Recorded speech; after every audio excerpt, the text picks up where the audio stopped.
foolishly recognize the Palestinian state, you would say thousands of years, Israel would have my full backing to finish the job of destroying the threat of Hamas. Thank you very much, everybody. So this is a big, big day, a beautiful day, potentially one of the great days ever in civilization. Things that have been going on for hundreds of years and thousands of years. We're going to, at least we're at a minimum very, very close, and I think we're beyond very close. And I want to thank Bibi for really getting in there and doing a job. We've worked well together, as we have with many other countries, both of us, with many other countries, which is the only way this whole situation gets solved. And I'm not just talking about Gaza. Gaza is one thing, but we're talking about much beyond Gaza. The whole deal, everything getting solved. It's called peace in the Middle East. So today is a historic day for peace, and Prime Minister Netanyahu and I have just concluded an important meeting on many vital issues, including Iran, trade, the expansion of the Abraham Accords, and most importantly, we discussed how to end the war in Gaza, but it's just a part of the bigger picture, which is peace in the Middle East, and let's call it eternal peace in the Middle East. So this is far more than anybody expected, but the level of support that I've had from the nations in the Middle East and surrounding Israel and neighbors of Israel has been incredible, incredible, every single one of them. This afternoon, after extensive consultation with our friends and partners throughout the region, I'm formally releasing our principles for peace, which people have really liked, I must say. And these are done, not just routinely done, these are done with total consideration and working with the nations that we're talking about. All of these nations have made contributions to those suggestions. I want to thank the leaders of many Arab and Muslim nations for their tremendous support in developing the proposal, along with many of our allies in Europe. Europe has been very much involved, and as I was called by many of the European leaders, most of them saying, is this true? Are you really doing peace in the Middle East? This is the most incredible thing we've heard. Some think it's the biggest thing they've ever heard. They called just to find out, was it just a rumor or is it actually done?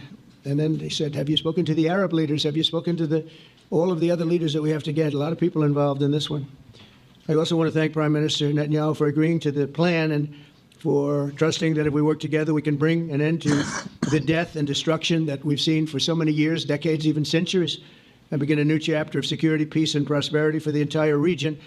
And I want to just say that my meetings and dialogue that we had with so many countries, Saudi Arabia as an example, the king is a phenomenal person, the Emir of Qatar, he's incredible people, UAE, and that's MBZ and ABZ, we're totally involved. These are the people that we've been dealing with and have been actually very much involved in this negotiation, giving us ideas, things they can live with, things they can't live with. Pretty complex. I mean, after 2,000, 3,000 years, whatever it is, I guess it's got to be a little complex, or it would have been done a long time ago. The King of Jordan was with us, as you know, in the United Nations. The President of Turkey, President Erdogan, is a friend of mine, a strong man, but a good man. President of Indonesia, somebody who's an amazing leader. Prabowo, he is an amazing leader and respected by everybody. He was in the room with us. We were together with most of these people that I'm mentioning. Others were by phone or the next day. The Prime Minister and the Field Marshal of Pakistan, they were with us right from the beginning. Incredible. In fact, they just put out a statement that they fully believe in this pact. It just came out just as I was walking around. They said, sir, you have a big notice from the Prime Minister of Pakistan and from the Field Marshal that they back this 100%. President El-Sisi of Egypt, who's terrific. And these are people I've gotten to know over the years. I mean, I would say it started around 2015 and then went into 2016 when the presidency officially began. But I've known him actually for a long time, and they're in many cases really great men. I can't say in all cases, but I will tell you in many cases they're great men. And some great women, too. They tend to be mostly men, however, I will say that. But if accepted by Hamas, this proposal calls for the release of all remaining hostages immediately, but in no case more than 72 hours. So the hostages are coming back, and I hate even saying this from the standpoint, doesn't sound right, but it is so important to the parents. The bodies of the young men, I believe in almost all cases, the young men are coming back immediately. I met with parents. The parents felt as strongly about getting the body of their dead boy back as they did as though the boy were alive and well. It's so important to them. And it means the immediate end to the war itself, not just Gaza. It's the war itself. Under the plan, Arab and Muslim countries have committed, and in writing in many cases, but I actually would take their word for it, the people I mentioned, I'd take their word for it, to demilitarize Gaza, and that's quickly. Decommission the military capabilities of Hamas and all other terror organizations, do that immediately. And we're relying on the countries that I named and others to deal with Hamas. And I'm hearing that Hamas wants to get this done too, and that's a good thing. And destroy all terror infrastructure, including the tunnels, weapons of production facilities. They have a lot of production facilities that we're destroying.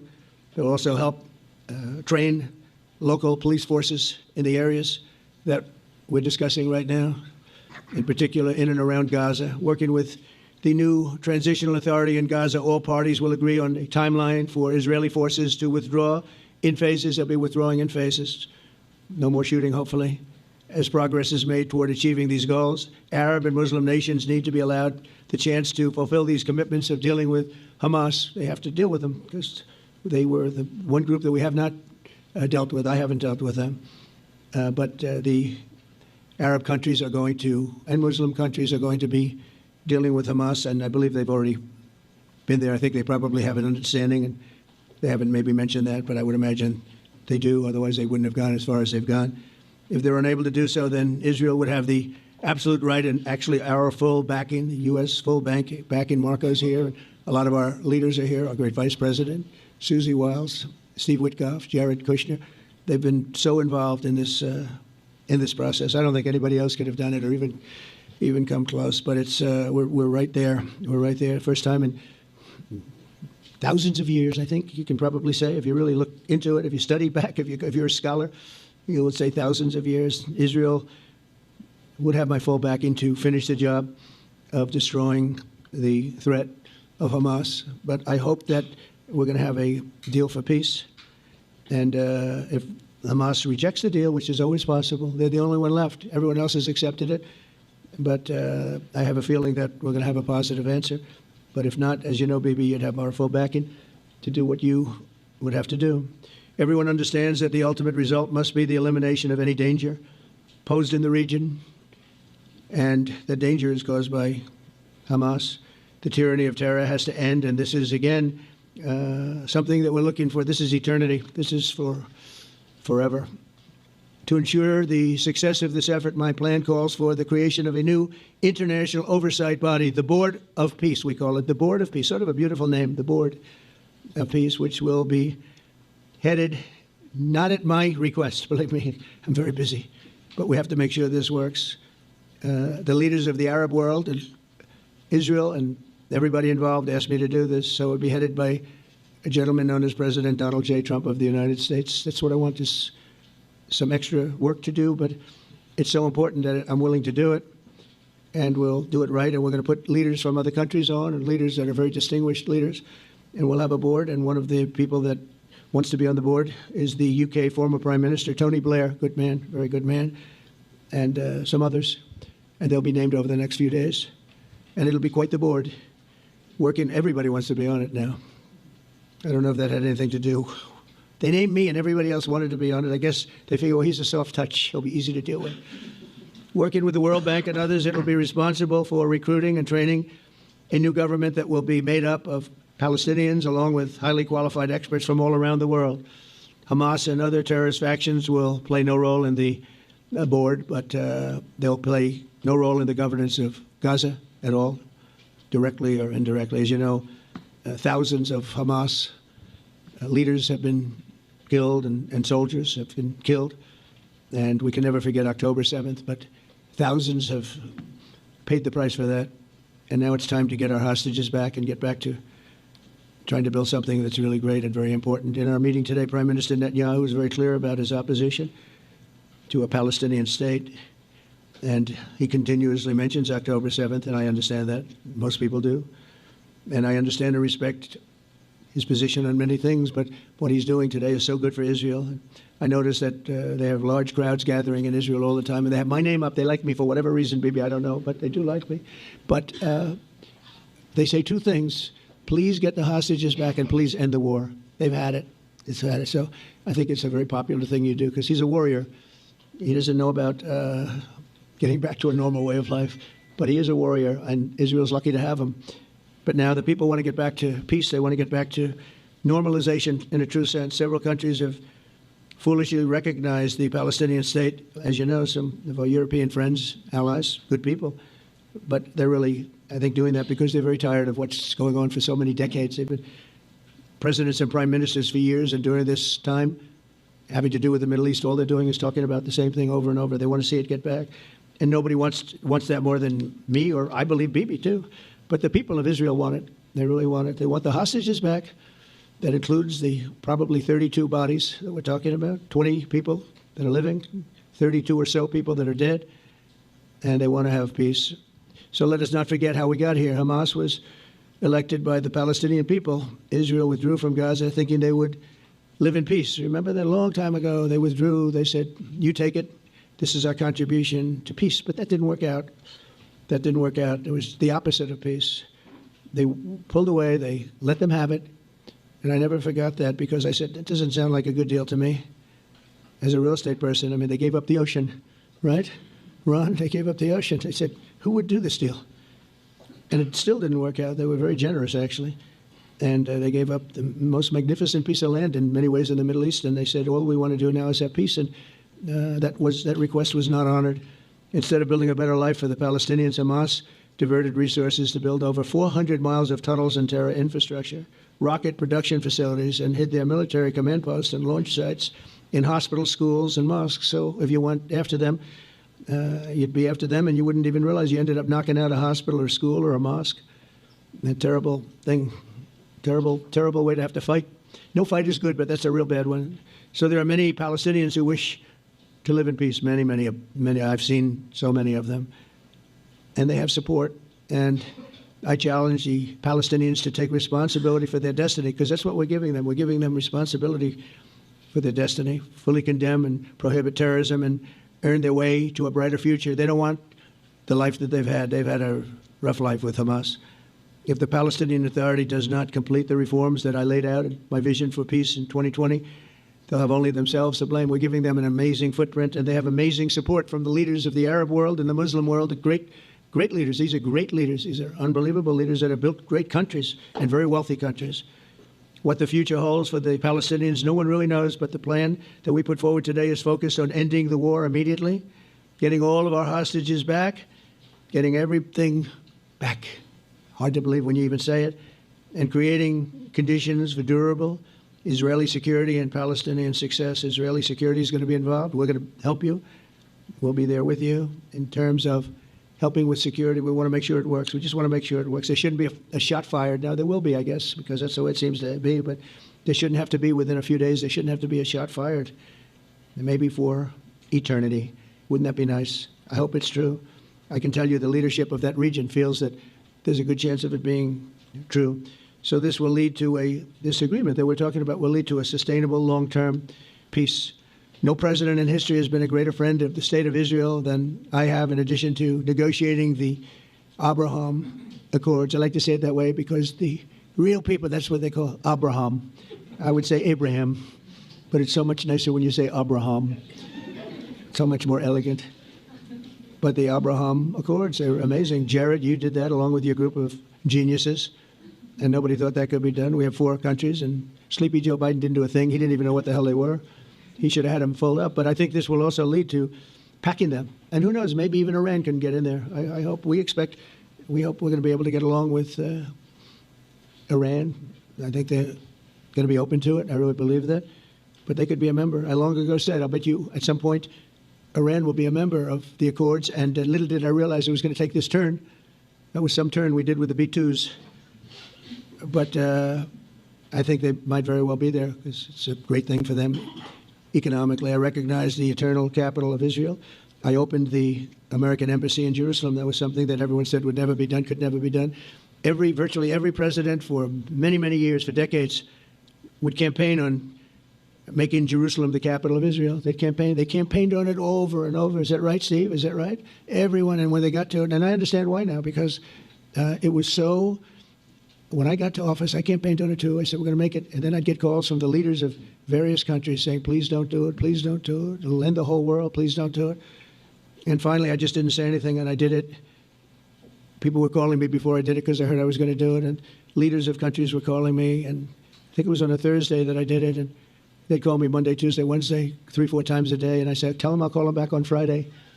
And I announced it on Thursday. And I called them back, the biggest people in the world. And they said, you've done it. I said, done what? You've made the capital of Israel, Jerusalem, and we wanted to talk yet. I wish you called me a little sooner. Maybe I could have done something about it. So that was a lot easier than getting into an argument, because I knew what they were calling about. And you know what? It turned out to be amazing. Everybody thought it was going to lead to the end of the world, right? The end of the world, Ron. That's what they said. It didn't lead to anything. It just led to something that I promised, and something that was very, very popular for Jewish people and a lot of other people, too. I recognize Israeli sovereignty over the Golan Heights, and I cut taxpayer funding to the corrupt United Nations Relief and Works Agency. And United Nations was interesting because, as you know, a few days ago, they introduced me. Ladies and gentlemen, the President of the United States, I'm looking at my teleprompter, and the thing was dead, stone cold, dead. The thing's up here. I have a long, beautiful speech to make. I'm back 30 feet back, and I'm saying, they're introducing me. There's nothing on my teleprompter. So, but I made a speech. I actually got good marks. You think Biden could have done that? I don't think so. I don't think he could have done that. I don't think too many people could have done it. But actually, it was actually more of a speech from my heart, if you want to know the truth. I think it was maybe better in certain ways because it was from the heart. It has to be from the heart. Otherwise, you're in big trouble. But I cut taxpayer funding for that very corrupt United Nations Relief and Works Agency, and nobody thought that would be done, and withdrew from the horrible Iran nuclear deal that was imposed upon Israel by Barack Hussein Obama and Biden. And I don't think Biden knew anything about it, though. I don't think he knows anything about it now, actually, if you ask him. He'd say, what is that? And we obliterated Iran's nuclear enrichment capacity, making it impossible for them to have a nuclear weapon, which they would have had probably in about 2 months from that. But I've never asked Israel to compromise its security, but we had big, strong talk. Nobody's been better to Israel. No president's been better to Israel than Donald Trump. But we had a long, strong talk, Bibi and I, and he understands it's time. It's time. History has shown. And the people of Israel want it. And the people of the Middle East want it. The people of enemies of Israel want it. But they don't have really too many enemies right now. And you know what? Many countries have gained great respect for Israel, for the way they fight, for the job they do, including me. I had respect anyway, but they gained respect. History has shown us that those who have relations with Israel have thrived, while those who have devoted resources and attention toward the destruction and even annihilation of Israel have languished. They haven't done well.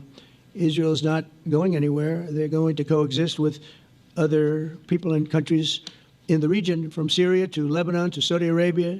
The promise of a new Middle East is so clearly within our reach. This is the closest we've ever come to real peace, not fake peace, not political fool's peace.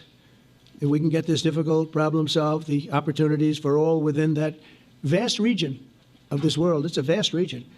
It's unlimited. The Abraham Accords show that all countries are better off when they communicate and work together and embrace new opportunities. I hope Jared and Steve and Susie and Marco and JD, we have great people. I hope you guys are going to work very hard to get these other countries in, because now they have no excuse. There's no longer an excuse. They were somewhere hesitant. And I tell you, the 4 countries that went in, I give them tremendous credit, and it's worked out incredibly well for them. In the same spirit, I'm pleased to report that earlier today, we took another important step toward greater understanding of the region. A short time ago, we had a historic phone call in the Oval Office with Prime Minister Tani, who's really a great person. So we had a great talk, and I was on the phone, and Bibi was talking. Prime Minister Al Thani was of Qatar. They really had a heart-to-heart conversation. It was a great conversation, I thought. It was productive. It was everything that you need to have something turn out to be successful. And I want to thank Bibi, and I want to thank the Prime Minister. It was fantastic. We agreed to launch a formal trilateral mechanism between Israel, Qatar, and the United States to begin a dialogue to enhance mutual security, correct misperceptions, and avoid future misgivings. And I want to thank Qatar, its leadership, and the Emir. He's fantastic person. I think, you know, I'm going to be his public relations man because I know him differently than a lot of people know him. But he wants peace. He wants to see peace. And his people, and they really acknowledge the critical role that they've played as mediator. And again, we're not quite finished. We have to get Hamas, but I think they're going to be able to do that. So now it's time for Hamas to accept the terms of the plan that we've put forward today. And again, this is a different Hamas than we were dealing with because I guess over 20,000 have been killed. Their leadership has been killed 3 times over.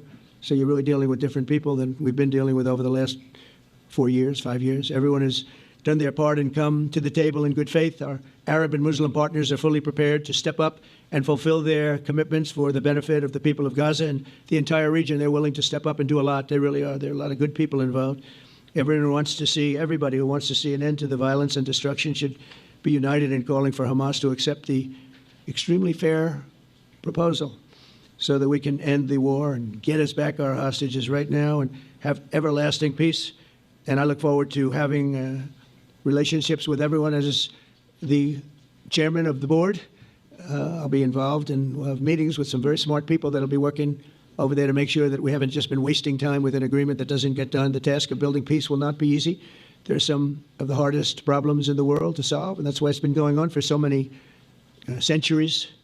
But too many lives are at stake not to try, and this was more than a try. I mean, I think this is something that gets done when you have virtually every country, and these are powerful, powerful countries that have a lot of money, and the money can make things happen. A lot of countries try, and they don't have any money. These are very rich countries that can make things happen. So together we'll forge a much safer and more hopeful future for everybody, including Israel. And I want to thank Prime Minister Netanyahu for his partnership, and I want to thank all of the leaders, the kings and the emirs and the presidents and prime ministers, people I mentioned. And they've been absolutely fantastic to work with, and it's just happened very quickly. It's happened from a couple of weeks before I had a couple of meetings, but a couple of weeks before we went to the United Nations, and we had some incredible meetings. It all came to place. It all took place, and everybody wanted to be a part of it. I don't have anybody that's saying we don't want anything to do with it. It's just the opposite. And I'll tell you, a year ago, I don't think we would have had this kind of participation, Mr. VP, right? I don't think we would have had. It's been amazing. The participation was 100%. Everybody wants to be a part of it, and everybody, those very strong countries, everybody wants it to work. So, Bibi, congratulations on this. I think this will be your crowning achievement, frankly. If this all works out, we think it will. It's going to be your crowning achievement, and I want to thank you very much for being here. Thank you, please. Thank you. Thank you. Mr. President, first I want to thank you for graciously hosting me once again in the White House. And second, I want to thank you for your friendship and for your leadership. From Jerusalem to Tehran, from the Golan Heights to Gaza, you've proven time and again what I've said many times. You are the greatest friend that Israel has ever had in the White House. And Mr. President, you and I both know it's not even close. While you focus at home on making America great again, your leadership abroad is changing the world for the better, ending wars and advancing peace. I believe that today we're taking a critical step towards both ending the war in Gaza and setting the stage for dramatically advancing peace in the Middle East, and I think beyond the Middle East, in very important Muslim countries. I support your plan to end the war in Gaza, which achieves our war aims. It will bring back to Israel all our hostages, dismantle Hamas's military capabilities, end its political rule, and ensure that Gaza never again poses a threat to Israel. We would not have achieved this turning point without the courage and sacrifice of our incredibly brave soldiers. They fight like lions to defend the people of Israel, and they serve on the front line in the war between civilization and barbarism. Mr. President, when our two countries stand shoulder to shoulder, we achieve the impossible. Just a few months ago, in Operation Rising Lion and Operation Midnight Hammer, we struck a decisive blow against Iran's nuclear and ballistic missile program. Your bold decision to send those B-2s made the region safer and the world safer. Now, under your leadership, we're taking the next step to win the war and expand the peace. Your plan is consistent with the 5 principles my government set for the end of the war and the day after Hamas. Everybody asks, what is your plan for the day after Hamas? Here's our plan. Pass it in the cabinet. All our hostages, both those who are alive and those who died, all of them will return home immediately. Hamas will be disarmed. Gaza will be demilitarized. Israel will retain security responsibility, including a security perimeter for the foreseeable future. And lastly, Gaza will have a peaceful civilian administration that is run neither by Hamas nor by the Palestinian Authority. If Hamas agrees to your plan, Mr. President, the first step will be a modest withdrawal, followed by the release of all our hostages within 72 hours. The next step will be the establishment of an international body charged with fully disarming Hamas and demilitarizing Gaza. I appreciate your willingness to lead the body, Mr. President. I really appreciate it because you have a lot of things to do, and this is important.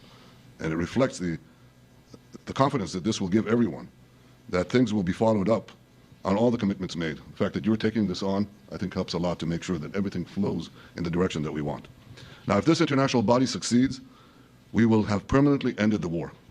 Israel will conduct further withdrawals linked to the extent of disarmament and demilitarization, but will remain in the security perimeter for the foreseeable future. I think we should understand that we're giving everybody a chance to have this done peacefully, something that will achieve all our war objectives without any further bloodshed. But if Hamas rejects your plan, Mr. President, or if they supposedly accept it and then basically do everything to counter it, then Israel will finish the job by itself. This can be done the easy way, or it can be done the hard way, but it will be done. We prefer the easy way, but it has to be done. All these goals must be achieved because we didn't fight this horrible fight, sacrifice the finest of our young men to have Hamas stay in Gaza and threaten us again and again and again with these horrific massacres. Mr. President, I was encouraged by your clear statement at the UN against the recognition of a Palestinian state. That would be an outcome that, after October 7th, would reward terrorism, undermine security, and endanger Israel's very existence. As for the Palestinian Authority, I appreciate your firm position that the PA can have no role whatsoever in Gaza without undergoing a radical and genuine transformation. In your 2020 peace plan, which you mentioned just now, you made clear what that transformation requires. It's not lip service. It's not checking a box. It's a fundamental, genuine, and enduring transformation. And that means ending pay to slay, changing the poisonous textbooks that teach hatred to Jews, to Palestinian children, stopping incitement in the media, ending lawfare against Israel at the ICC, the ICJ, recognizing the Jewish state, and many, many other reforms. It won't come as a surprise to you that the vast majority of Israelis have no faith that the PA leopard will change its spots. But rather than wait for this miraculous transformation, your plan provides a practical and realistic path forward for Gaza in the coming years, in which Gaza will be administered neither by Hamas nor the Palestinian Authority, but by those committed to a genuine peace with Israel. I think this can be not only a new beginning for Gaza, I think it can be a new beginning for the entire region. Under your leadership, we can re-energize, well, I've got to contribute my own, we can re-energize the Abraham Accords. That's what it's called in the original Hebrew, Abraham. Abraham is fine, Abraham, however you want to call it. Under your leadership, Mr. President, we can re-energize the Abraham Accords that we forged 5 years ago. We can expand them to many more Arab and Muslim nations that choose moderation over extremism. I think there's an opportunity here. It's not going to be easy, it's tough going, but I think if we succeed, you're absolutely right. We're going to open possibilities that nobody even dreamed of. But I think we dream of them. As you've told me, Mr. President, and you've told the world many, many times, you said, remember October 7th. Remember October 7th. And we do. We will never forget the horrors of October 7th, and we will do whatever is necessary to make sure they don't happen again. Since October 7th, Israel's enemies have learned a hard truth. Those who attack us pay a heavy price, but those who partner with us advance progress and security for their peoples. President Trump just said it. It's also in the Bible. It says, those who will bless you will be blessed, and those who will curse you will be cursed. And that's actually what is happening. We want the blessings. I think we've done a lot in the past 2 years to end the curse. We're not finished, but we've done a lot. And we've done a lot together to end the curse. I want to thank your entire team for their efforts to get to this point. I especially want to thank Steve Witkoff and Jared Kushner for their indefatigable work to bring Israel and Arab states in the region closer together. I'm deeply grateful to both of them for their work. We had a phone call today just to make it clear. I said to the Prime Minister of Qatar, Israel was targeting terrorists, wasn't targeting Qatar. And of course, we regretted the loss of the Qatari citizen, wasn't our target. And I very much appreciate President Trump's proposal to have a trilateral body, the United States, Israel, and Qatar, to work out respective grievances. There are quite a few. But if we can try to mitigate them or put it on a different footing, I think that'll be good for everyone. Above all the people, the fine team, the many helpers who've done this, I want to thank you, Mr. President. History has already shown that under your leadership, Israel and America can change the face of the Middle East. And today I'm hopeful that your plan to end the war in Gaza will do so again and do so soon. It will free our hostages, end Hamas's tyranny in Gaza, and enable a more secure and prosperous future for the peoples of our region. Thank you, Mr. President. May God bless America. May God bless Israel. May God bless the indispensable alliance between our countries. And may I add in Hebrew, may we all be inscribed in the book of life. Thank you. Thank you very much, Bibi. So I think while we wait for these documents to be signed and get everybody in line, I think it maybe is not really appropriate to take questions. I'm meeting with, as you know, a couple of Democrats in a little while about the country, about keeping our country open. They're going to have to do some things because their ideas are not very good ones. They're very bad for our country. So we'll see how that works out. But this is something that was really historic today. This was something that was amazing. I think, Bibi, I mean, depending on you, I think while we're waiting for signatures and waiting for approvals from a lot of different countries that are involved in this, we probably shouldn't take questions? Or would you like to take a question or two from perhaps a friendly Israeli reporter, if there's such a thing? That's a very, very tough proposition. But I would think, Mr. President, that I would go by your instinct that this is, we'll have enough time for questions. Let's settle the issue first, I think. No.